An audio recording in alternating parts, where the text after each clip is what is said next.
So you can introduce our guest.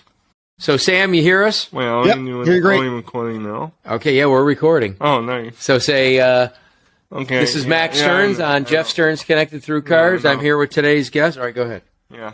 Okay. And that's who you're talking to. Cool. So, why are you smiling? Because we're on camera. We're fake. So, fake. This is not, we don't act how we really feel. We smile. All right, so my name is Max Stearns, and you are watching Jeff Stearns Connected Through Cars. Who's our guest today, Max? Today's episode is about Sam Fiorani. He is Vice President of Global Vehicle Forecasting and AutoForecast Solutions. Why don't you ask him the one question that we're curious about? Were you nearly arrested by the feds following 9/11 or not? It seemed pretty close to it, yes. Back in early 2002, we were doing a tour of factories in Massachusetts. They were old factories, old car factories, and I was with a number of the Society of Automotive Historian board members. And our tour guide was showing us all the different factories that were in eastern Massachusetts. So the first factory we pulled into was an abandoned building, we thought. It was a chain link fence. We pulled off the road to take a look at it, got out of the car, took a couple pictures of it, got back in the car, and we're pulling back out onto the highway when I got a knock on the window. And I look over, and there's a military police officer standing there, staring at me, and I said, "Could you please pull in behind the gate?" "Okay, officer, no problem." So we pull our two vehicles back behind the gate. And do you have a hint? Do you have any idea or thought why? No idea. We were just completely shocked. We were two vehicles filled with septuagenarians and me, and we were all just on this tour, and there was just enough room in the chain link fence to pull off the highway to take the pictures, and we were just about to pull back on when he told us to pull back in. We're like, "Oh, what's this all about?" So the officer pulled over and goes, "Why are you taking pictures of our building?" We're on a tour of car factories, and we had printouts of all the places we were going to go to. We're going to these places here, and he looks around. There are all these older gentlemen in the car, and me as the driver.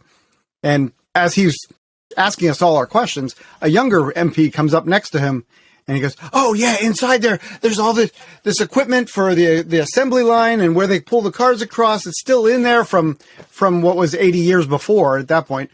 And we all looked at each other like, "Oh, what's going to happen?" And finally, the officer let us go. We were sure he was going to take our cameras, but wow, they were afraid this was we were casing the joint for some attack on a federal building. So when you had all these printouts of your itinerary, all of the factories you were going to visit, did it look like maybe for a minute you were casing these to decide some kind of attack? Well, there was a whole variety of buildings, but they were all older buildings. Most of them were factories 70, 80 years before. So it wasn't like they all had something in common aside from being automotive factories, but they were all older, nearly a century-year-old warehouses. Got it. And then, of course, the inside of your vehicle looked like the cast from the next Cocoon movie. Absolutely. No, they were all these older historians, and it was just, how could these guys be planning something against the country? They can barely get up into the Lincoln Navigator I'm driving. It could have been genius. Jeff Stearns, Connected Through Cars. If they're bigwigs, we'll have them on the show. And yes, we'll talk about cars and everything else. Here he is now, Jeff Stearns. Jeff Stearns, Connected Through Cars with my new friend Sam Fiorani, and we're friends through a mutual dear friend, Warren Browne. And I see, Sam, that you're VP of Global Vehicle Forecast and AutoForecast Solutions. So tell us a little bit about what you're doing. Because remember, people watching this could be interested in the car business, but they're definitely not necessarily in it. I only have 56% listeners and watchers that are in the industry. So explain to us a little bit. AutoForecast Solutions was founded about 8 years ago to provide services for the auto industry. Anyone interested in the auto industry where they need to know where everything's going, how many vehicles are going to be built, all kinds of details like that. So we provide the analysis, and then we provide software so that you can keep track of your parts and where the vehicles that you have contracts on are going. My job is to do the vehicle forecasting, and so I take all the vehicles around the world from the ground up, from the top down, and figure out how many are going to be built in every plant around the world. We currently do about 60 countries around the world. Okay, and do the manufacturers rely on you, for example, commodities planning and purchasing?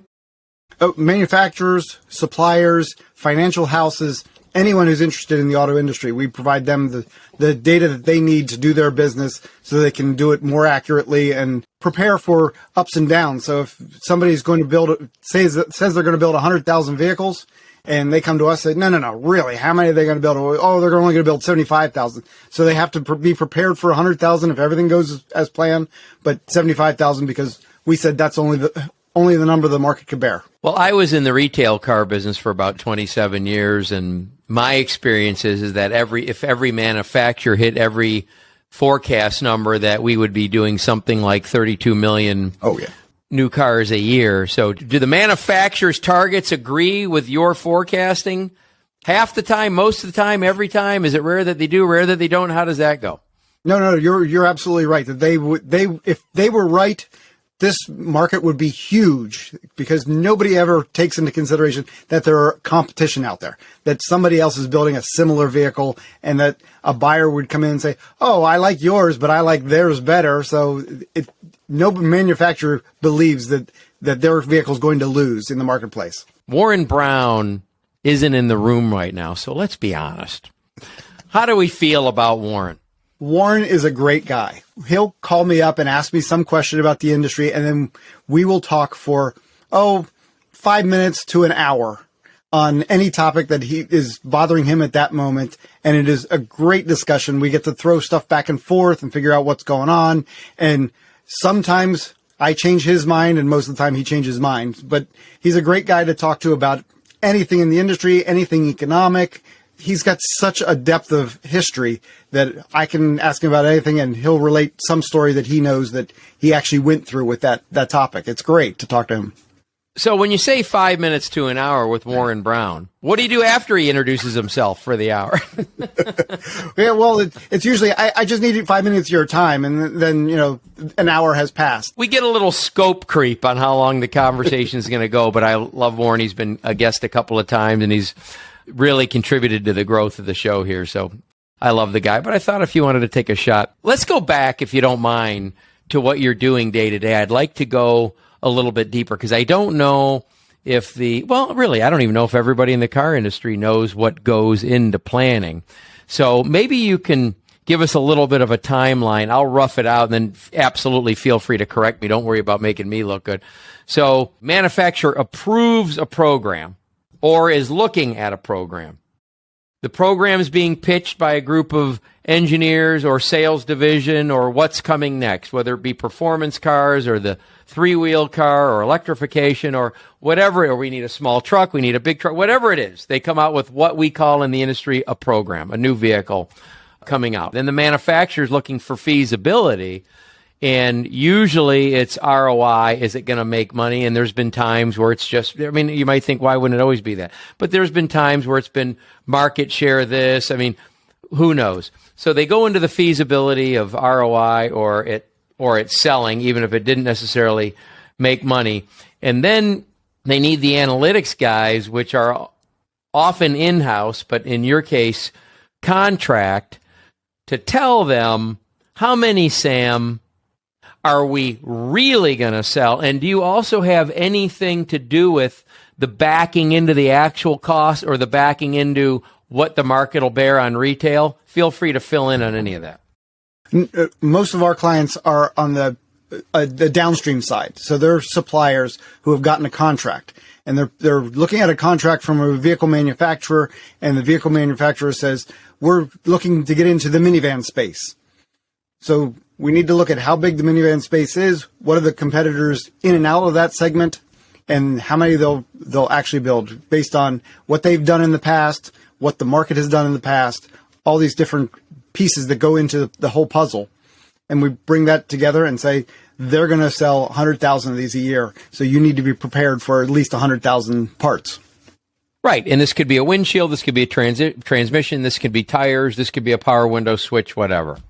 Over the last 40 years, the vehicle manufacturers have pieced out all their supplier parts to outside companies. So they assemble a lot of the parts now, whereas 40, 50 years ago, they made a lot of the parts.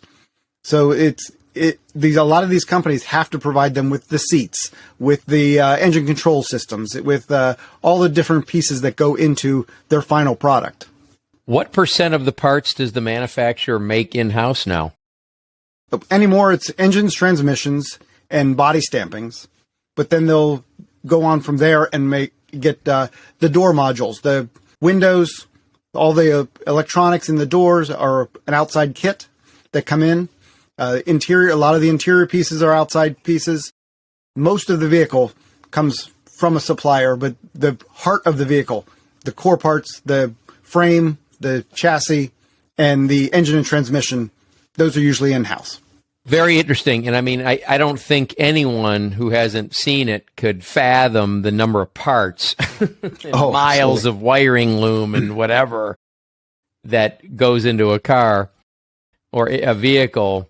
But you have a very, very interesting background. And my audience is like, you got a parts forecaster on? All right, don't change the station yet, because Sam's worked over the last 30 years in a large range of industries related to automotive. And I'm looking at Sam on the computer now. Just, you could nod or shake your head if I'm going off. But I believe rural Pennsylvania dealership, and specializing in British. So I guess you're like self-inflicting pain to yourself. So how did you start in that? Well, I've always been a car guy. Like every car guy will tell you, from day one, cars were of interest to me. So when I went off to college, my idea was to engineer a car. Well, that didn't pan out, so I became an economist. And so after college, I was lucky enough to graduate in the middle of a recession, looking for any job that I could take. And it ended up being my first job. Yes, absolutely. My first job ended up selling cars. So I sold cars for a Ford Lincoln Mercury dealer, and I sold them very poorly. But I sold 7 cars in my short time there. Again, this was a very small town in rural Pennsylvania, so 7 cars would have been good in a month, but it took me 3 months to get there. Okay. After leaving there, I was looking for something. I needed something that fit me better. And I worked for a shop in Harrisburg that restored mostly British cars. So it was fixing MG TFs and Triumph TR6s and Austin Healey's. These were the vehicles that came into our shop all the time, and it was a fantastic, fantastic place to work. Unfortunately, a lot of the British owners are typically cheap. Being a British owner, I fit that mold. Very cheap about what I put into the car, how I fix it. So I do a lot of the work myself, but a lot of owners don't expect an MGB to cost them $5,000 to go over. So we had a few owners who just didn't expect the price tag at the end of the day. And they also didn't like to deal with, I had at least one customer there who just didn't want to deal with mechanics. He was well-educated and a pillar of the community, but apparently talking to the mechanics was beneath him. And somewhere along the line, he found out that I had a college degree. So I was not a mechanic. I worked in the front of the shop and did little things in the back when they needed me, but I was facing the customer most of the time. And since I had a college degree, he could talk to me about what was going on with his car. I'm like, you really need to be talking to these guys back here. They know exactly what's going on. But that didn't matter to him. So when we worked on his MGTF, I was the conduit between him and the mechanics. And it was just me and the boss that actually got to talk to him. So that was definitely an education on customer service and how people just deal with the real people who work on products, any product. Well, I think if you're in any customer-facing retail automotive industry, whether it be dealership or mechanical shop or probably body shop, I think you learn a lot about the human condition. Probably you learn more in a year there than in all of your college education about people. Oh, absolutely. No, you're in college, you're meeting people who are on the same level with you. You're all in college together. You're all going through the same stuff, but you don't get the experience of people who have 20 years or 30 years experience in real estate, in banking, in what have you, where they've got all these experiences with other people. And so learning about these other people who just look down upon working people. And these are the people who put my car together, who fix my house, all these different things. They're extremely important and more knowledgeable than me on so many topics. I'm going to sit and listen to them. And I can't imagine that these people who ignore them or won't talk to them get ahead in life without meeting these people and learning from them. It's amazing. Did you ever hear why the British don't build computers? Not computers, no. They can't make them leak. I went to a conference one time in Las Vegas, and I was sitting around the table. It was a medium and heavy truck conference. And at the table with me was a British expat and a gentleman, a journalist from the United States in between us.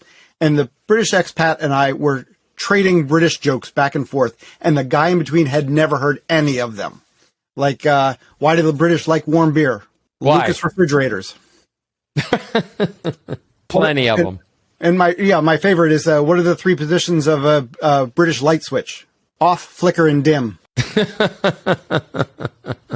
I was in the Rolls and Bentley business for about 10 years, so I wish I could impersonate him, but I had a Scottish factory rep, funniest guy in the world. But whenever we would call him with an issue and talk about a leak, for example, that was never a leak. That was a location of lubrication problem.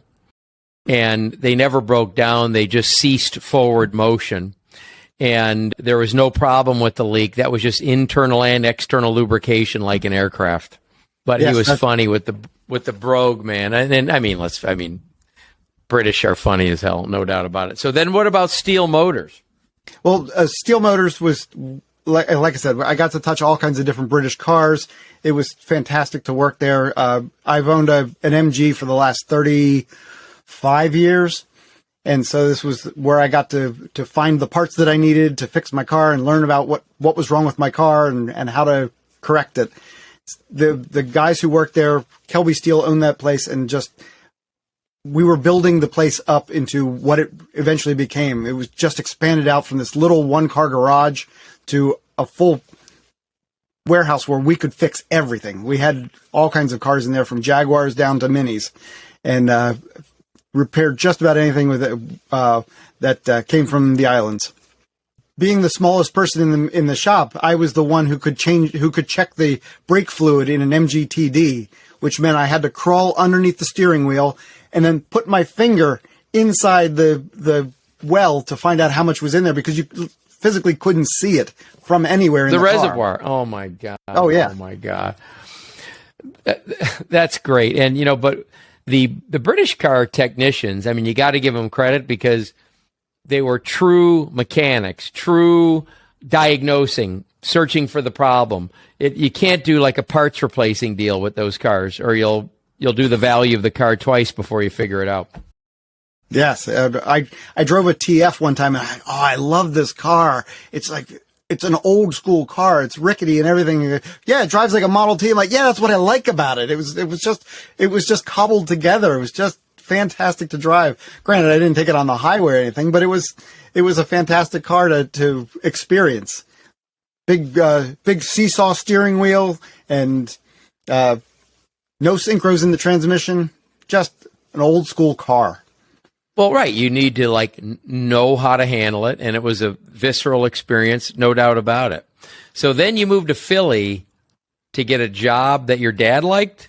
Oh, my dad just did not like me working in the shop with a college degree. So he found through his connections, he got me a job auditing welfare cases in Philadelphia. Sexy. Oh, absolutely. It was a fantastic job because the people who were in the cases know the law so well that they can get around everything. And my job was just to find mistakes within the system. And I just went through the paperwork and processed everything. It was the most boring job ever. And the people I worked with were fantastic.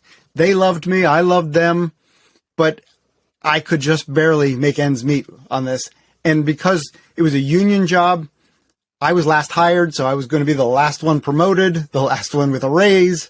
This is just not what I want to do.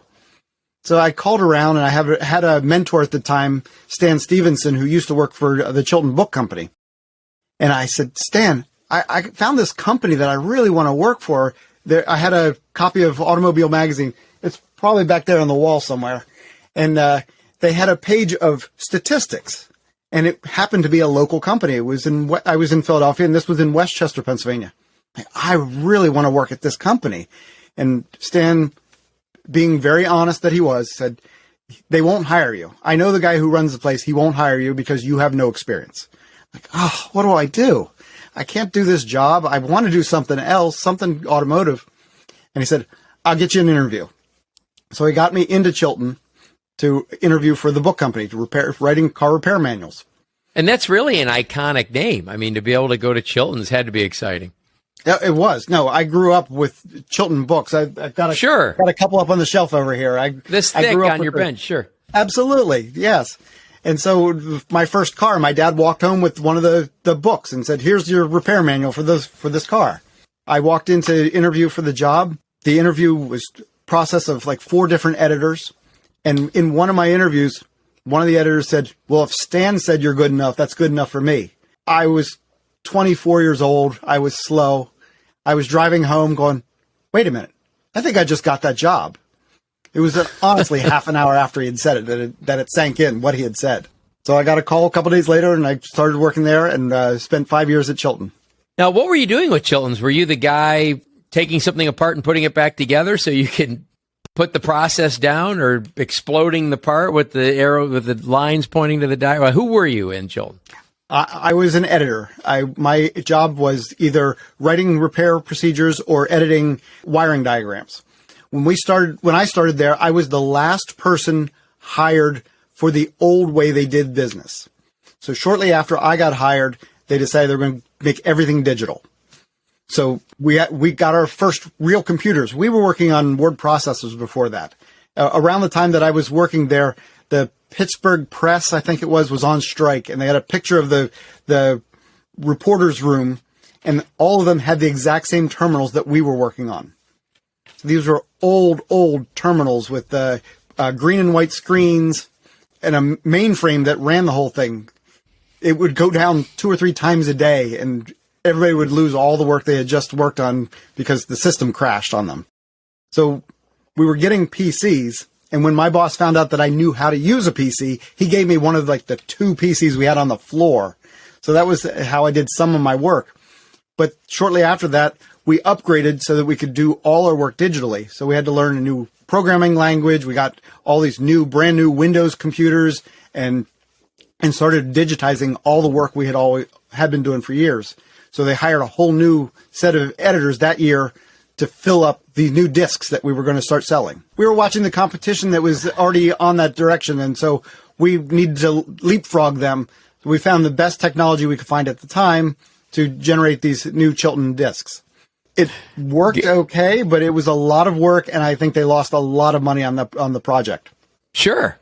But, to be in your space and be into automotive and get an opportunity at Chilton's, that definitely sounds exciting to me. I also had Jim Donnelly on who was with Hemmings for a long time. It reminds me of that. Now, you've met a few famous people. Yes. Can you name drop a little? I can name drop a couple, yes. When I was at Chilton, we had one project that I just loved. And early on the time I was there, we bought a company called Cascade. And Cascade was producing books that were inspection guides. They were emissions inspection guides. And the person who founded Cascade did a great job of selling the idea to the state of California. He made them require this book in any shop that did emissions. So his book was on everybody's desk. and he sold that company to Chilton, and we redid the book from the ground up. When we took the book over, the editor who was in charge of it kept coming over to me and asking me questions. I was working on a different project, and I had history books, and the Cascade book covered from the beginning of emissions, from 66 until the present day. And we only covered like 5 years back. So this was all new stuff to him, and he kept asking me these questions, and he said, I'm going to get you on this project full time. I'm like, done. Get my stuff out of the way, move over to him, brought the table of contents, say, any brand on here you don't recognize, I'll take. So I was doing all the ones that we didn't normally work on. And I was trying to find anybody who knew anything about these. I found a gentleman in California who worked for the company that gray marketed Lamborghinis in the 80s. He was telling me how they changed them, what parts they put on them, all the different information that I needed for my book. But my favorite one, a gentleman that I worked with came over to me and gave me this little Post-it note, and it had a name and a phone number on it. I go, oh, Jay Geils. Yeah, he has a shop up in Ferrari. He goes, no, up in Connecticut. He goes, no. That's Jay Geils from the Jay Geils band. I said, yeah, he has a repair shop in Connecticut where he works on Ferraris. So I picked up the phone and I called him, and expecting somebody else to pick up the phone, I said, can I speak with Jay Geils? And he goes, speaking. I'm like, oh, hey, how you doing? I'm working from Chilton, and this is what I'm doing. And apparently his specialty was mid-70s Ferraris. I'm like, great, that's the big chunk of them that I need to figure out. So he gave me all the details on that. And so it was such a casual conversation with him. I'm like, okay, so what about this thing? How did the emissions work on that? He goes, oh, well, that shit never worked. Oh, really? So we're on this level right now. Okay, that's great. So we just chat for half an hour about Ferraris. When I was done, the guy who gave me the phone number, he goes, did you tell him how much you like his music? I'm like, no, we talked Ferraris for half an hour. It's fantastic. And so Jay Geils, now I'm curious about that. So, of course, Jay Geils band. Was the band a side gig, or did that get him into the shop in the Ferrari business? Like, which way did that go? Do you know? As far as I know, the band got him enough money that he could start this business, because this was well after the Jay Geils band had come down from its top popularity. What about Bob Lutz? So, after I left Chilton, I moved to Massachusetts and was working for Standard & Poor's DRI, doing forecasting for them. And while I was there, I got involved with the New England Motor Press Association. These guys just hang out and talk about cars all day and have dinner once a month. And then they have these guests come in from all over the industry. So one year while I was there, Bob Lutz came out with his book Guts.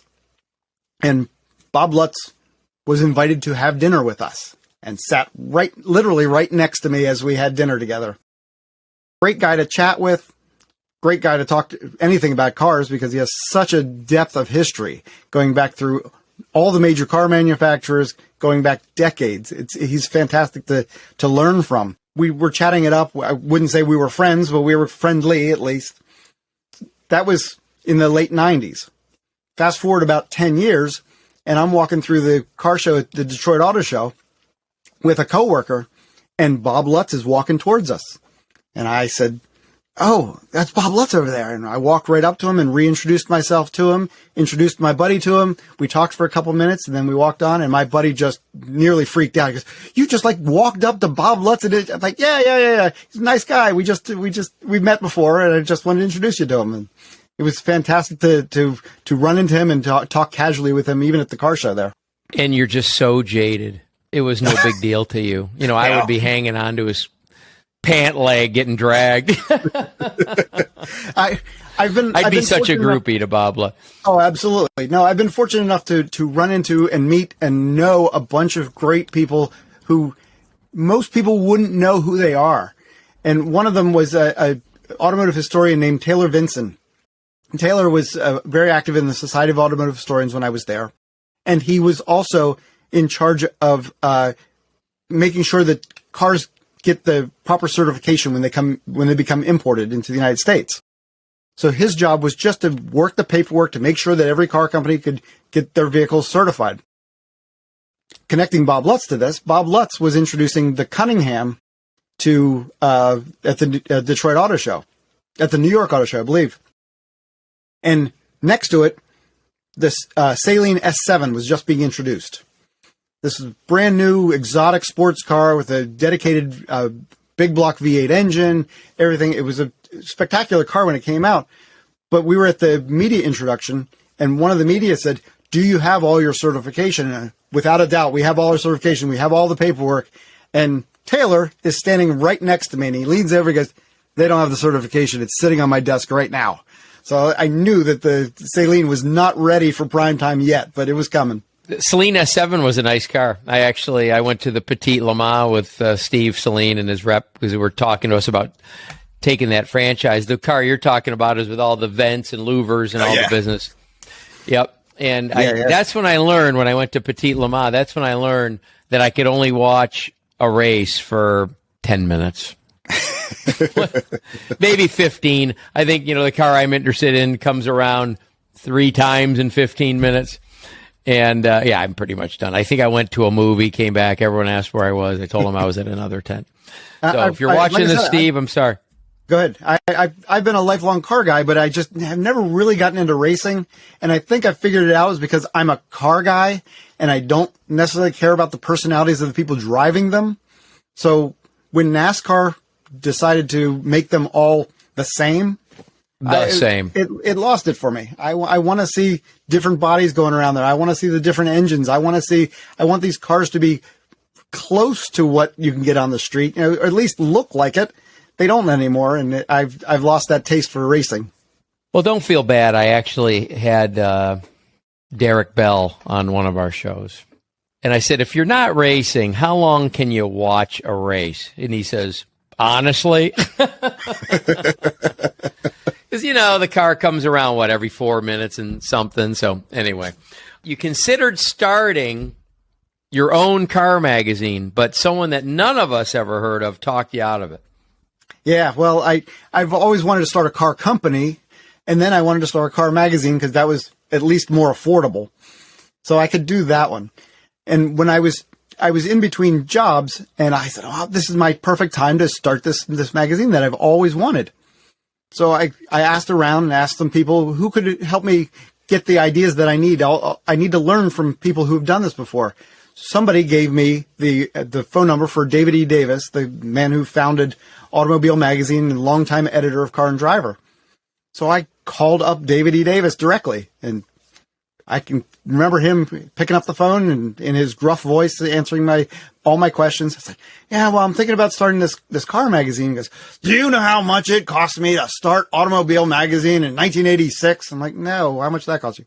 $11 million. $11 million. I'll start a car company for that. Right. Fortunately, he talked me out of it because that was right before magazines crashed. Thank you. Thank you, David E. Davis. With the mustache, right? Oh, yes. Oh, yes. I have somewhere around here, I have his memoir that he wrote, and he autographed it to me.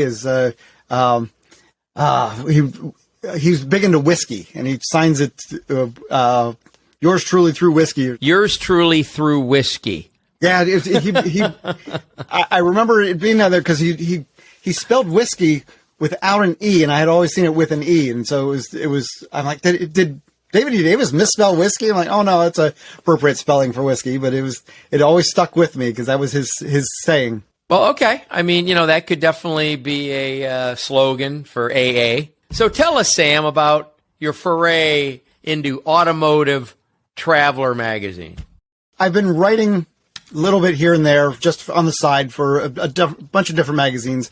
My first writing was for a magazine called GM High Tech Performance, where they wanted me to document how this gentleman had swapped engines from a Corvette LT4 into a Camaro, and I worked for Chilton, so of course I know how to do that. I didn't, but I worked my way through the story and came up with a story on how he did this.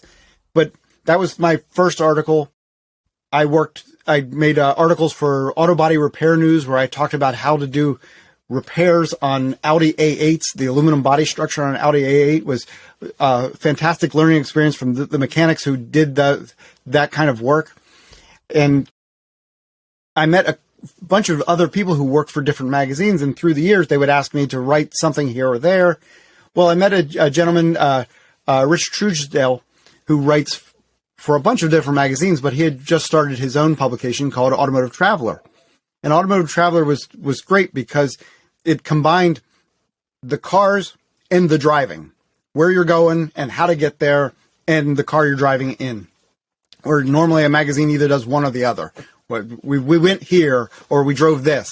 Well, this allowed us to combine both the tales into one. And Richard just loved that I could, at the drop of a hat, write an article for him, because a lot of their early publications were online exclusively before they actually had a publication. And he had a series where he said, not found on eBay. He would find something for sale somewhere and then write an article about that thing for sale. But because of the timeliness of it, you needed to put it up right away. And he found out that Honda was selling their R&D track out in the West, out in California, I think it was. And he needed an article now. And I came home from work and he called me up. I'm like, okay. And I fired off an article in about an hour and sent it back to him. And so it was between the time he told me about it at 5 o'clock, it was online at 10 o'clock. So it was Wow. real quick, the turnaround time for him. And I like doing those things occasionally. It's a lot of work if you have to do it all the time. But Automotive Traveler allowed me to do a lot of different articles where I got to tour things. We did a wine tour. We live in rural eastern Pennsylvania, and there's a lot of wineries in this general area. So I grabbed my wife. We grabbed another couple. We got in a minivan, and we drove all the way across the county and went to all the wineries. So we got to taste wines from all over the place, and I wrote a nice article on that one. And that led me to doing a beer tasting article where we drove on to different mini microbreweries and such. And I don't have the taste for beer. I wish I did, because there are some great stories that my friends tell me about. Oh, this beer has this flavor and this taste, and it's lost on me. It's beer to Does me. nothing, right? Nothing at all. So I grabbed my two closest beer-loving friends, and we got into an Infiniti QX80, and we drove across the state and went to Yuengling, and we went to Trogs, and then we went to a beer festival all in one day. And it was fantastic because by the end of the day, my friends were sauced, and I had to babysit them on the way home. But we had a great day, giving a full tour of a microbrewery of Trogs outside of Hershey, and Yuengling, which is the oldest beer manufacturer in the United States. It was a great learning experience on how they make beer and who makes it around our area. Well, what a perfect designated driver, the guy who doesn't care about beer while they're doing a beer tour. That's perfect. I'm sure your Absolutely. friends were grateful. When I was starting to write, my dream was to write for Automobile Quarterly magazine. And Automobile Quarterly, you can see them up here on the top shelves over here. They're hardbound, beautifully put together. When I got into automotive history, one of the first people I met was Beverly Ray Kimes, and Beverly was the editor of Automobile Quarterly for years. Fantastic historian. She wrote some fantastic books. And so my dream was to be in that magazine. I wanted that so bad. And so I wrote an article, and Automobile Quarterly used very large articles, whereas a lot of magazines will take 2,000-3,000 words. Automobile Quarterly wanted 6,000 or 7,000 words in their articles. And I wrote a nice big story that I had earmarked for that magazine. And I also knew the editor of Automobile Quarterly at the time, Jonathan Stein. And so I called Jonathan up. I said, Jonathan, I got this article. He goes, yeah, I can't take it. It's not a dead story. I'm like, what do you mean? He goes, well, your story doesn't have a definitive end.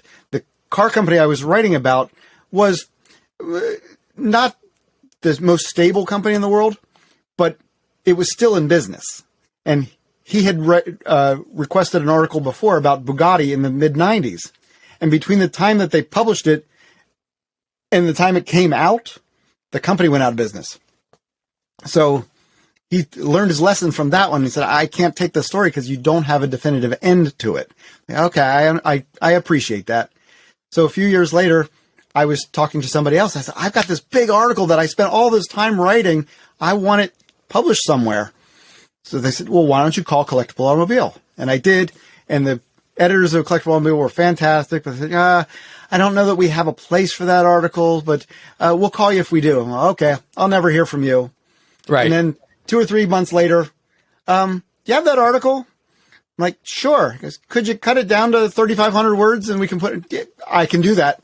And so that was my first published article in 1998 for Collectible Automobile about the Vector automobile. The Vector. So one thing about Collectible Automobile, and it's funny that you bring it up because moving kids around bedrooms recently, moving this kid to that room, this kid to that room. So we start cleaning out the rooms in the house. And I found the stack of Collectible Automobile magazines that I read religiously. I mean, I probably used to get 8 or 9 magazines a month, subscribe, and a couple were weekly, etc. And I never got rid of any of those. I always loved them. But now when I was just looking through them the other day, I haven't seen them in God knows 20 years. I noticed that no matter which car I would have bought on their investment advice, it would have made money. It didn't matter which car I looked at. It was so far past what they were talking about, the forecast. So that's funny. Absolutely. No, I had a incident like that where like I said, I've always been into cars. My father, on the other hand, thought of cars as appliances. My grandfather owned a service station, and my dad grew up fixing cars. But to him, they were simply a means to an end. They were how you got to work. They were how you got to the store. That was all it was for. And I appreciated them for the aesthetics, for how they drove, all that stuff. So when I was about 10 years old, Motor Trend magazine used to have a retrospect. They would have a centerfold in the magazine of an antique car, and then like a 4-page article about the car. I saw this beautiful car, and I showed it to my dad. I said, Dad, check this car out. And he grabs the magazine from me and reads the entire article. And when he's done, he goes, you see this car right here? I had 2 of them at different times. One of them I bought for $10. Like, you're what? Because yeah, there was a Chrysler Town and Country, and my father was a state police officer, and he was working on the turnpike. And sometime in the late 50s, an owner of a Chrysler Town and Country was broken down and got so frustrated with his car that he signed over the title to my dad. And my dad took it back to the barracks, did the minor repairs that needed to be fixed, and he literally left it at the barracks for anyone who didn't have a car when they needed to go do something. So their beater car was a 48 Town and Country convertible. And so he gets to the bottom and he goes, yeah, this car, this is late 70s. This car is worth $37,000 restored today. And at that time, like, you spent $10 on the car. You could have put us to college with that money. You know that, right? But who knew? Who knew? Now, is your dad still around? He is not. Okay. Was he? Yeah, did he ever get proud of you? Because he wanted you to get the job. He could be proud of you when you were with welfare. Did he get proud of you? My father was always very proud of my sister and I. And like I said, I graduated during a recession, and there were so few jobs to find. My father said, why don't you join the police academy? Well, if I join the police academy, well, then I feel obligated to join a police force, and that's not me. I'm not following in my father's footsteps, because at that time my father was the captain, and right. That's big shoes to fill. So I'm not about to do that. Right. So after I started at Chilton, my father was sick at the time, but when he saw the business card that I worked at Chilton, he thought I owned the company. He thought he was so proud of that. And I'm like, that was enough for me. But the pride he got went to my sister, who did become a police officer. Excellent. I'm happy to hear that. When I was in college, my father didn't like my love of cars. As a matter of fact, when I was in grade school, I was so obsessed with cars that I could not start a conversation without talking to somebody about cars, moving the conversation somewhere into the automotive field. And my dad just pulled me aside at one point, because you have to find other interests. You really have to find other interests. Like, but this is what intrigues me. I like these things. And so I walked out of his bedroom after this discussion, just distraught. I'm like, I don't like other things. I like music. I don't like anything else. I like music. I like girls, and I like cars. That's all about it. So yeah. And so as I walked out of the room, I'm like, I walked into the bathroom, and my dad walked out of the bedroom past the bathroom, and I looked down and I go, these commodes are so interesting. Just knew that I was I was listening to him, but not really. So when I was in college, I bought my MG. I worked for the Pennsylvania Department of Transportation one summer, and my job was to help replace the street signs. We drove up and down all the back roads in this rural county and replaced all the street signs. And we got on this one road, and there was this MG sitting there. And I fell in love with it. So I met the guy whose house it was at, and I said, I'm really interested in this car. He goes, well, it's my daughter's car, but she sold it to this gentleman, and he hasn't picked it up. And it's been sitting here for a year. So I wrote to the guy, and the guy wrote me back as soon as he got the letter. He goes, it's yours. Let's meet somewhere, and I'll sign it over to you. So I bought it for a song. And so I bought this car without my dad's knowledge. And I had a friend of mine who knew MGs look at it before and tell me what he thought it was worth. So I paid a lot less than what he thought it was worth. So I was good there. And I arranged for a guy to deliver it to my friend's house because I did not want my dad knowing about this car. My dad was a very imposing figure, and he would not like me having a toy like this and spending this much money and wasting my time on this car. So I said, I'm going to send it to my friend's house. I'll fix it up there. And so my mom gave me a check to go pay for the car. I gave her the cash. She gave me the check. So I had a check there. We had a notary signed. We got all this stuff. And I'm about to have the car delivered. And my mother calls me up. She said, tell your dad. Like, I don't want to. Goes, no, you just tell him and see what, get it on the up and up. Okay. So I call him up. Dad, I bought a car. And you could hear the disappointment in his voice. And I said, he goes, well, what'd you pay for it? $250. So I couldn't really complain about that. It was, chump change for a car. How are you getting it here? I got a rollback bringing it over. How much you pay for that? I'm like, literally, I think it was like $20 to have it delivered for, 15 miles. It was so cheap. There's nothing you can complain. Do you have a notary sign? Yes, notary signed the thing. Everything's legit. I own the title. I have the title. I have the car. He's delivering the car. I said, Dad, can I bring it home? Yes, bring it home. So this rollback comes in there. I pull in right ahead of the rollback, and my dad walks out of the house, and I have that look like I just got caught with the canary. And Dad walks out of the house, gives me that stern look like he is really disappointed in me. The car comes off the rollback. He rolls it into the backyard and puts it up on the patio in the backyard. He starts explaining how to take the wheels off, put it up on jack stands, make sure it's off the ground, take the tires off, prepare it for fixing. A couple days later, he came home with a transmission for it. He bought me a battery for it. He loved the car as much as I did. And so it was a little thing that we did get to bond over. But at the beginning, it was that dangerous step between me being an adult and me being his kid. So it was a lot of fun. Well, I mean, let's face it. There's a lot of bonding that friends, father and son, brother, I don't want to just say father, son, but definitely father and son. But there's a lot of bonding that can be done through a car and fixing it up. And then your dad was so subtle. Let me show you how to set it up to start fixing it, and then coming home with parts. That's great. I love it. I really do. I can imagine. Are you a father? I am a father, and we got my son into go-karting when he was 8. Perfect. I was one of my articles that I wrote for Automotive Traveler was an article about how to learn how to drive better through racing. So Volkswagen lent me a car, and I went autocrossing, and I met all the people at the autocross. And one day, my son was there, who was 8 at the time, and a gentleman who was autocrossing was in charge of the kid carts. He found him a small cart, what they call the Junior Kart C level, which are the tiniest little carts. They're just spectacularly small. Honestly, it's like this long. And we put my 8-year-old in that, put a helmet on him, sent him out on the course. He loved it.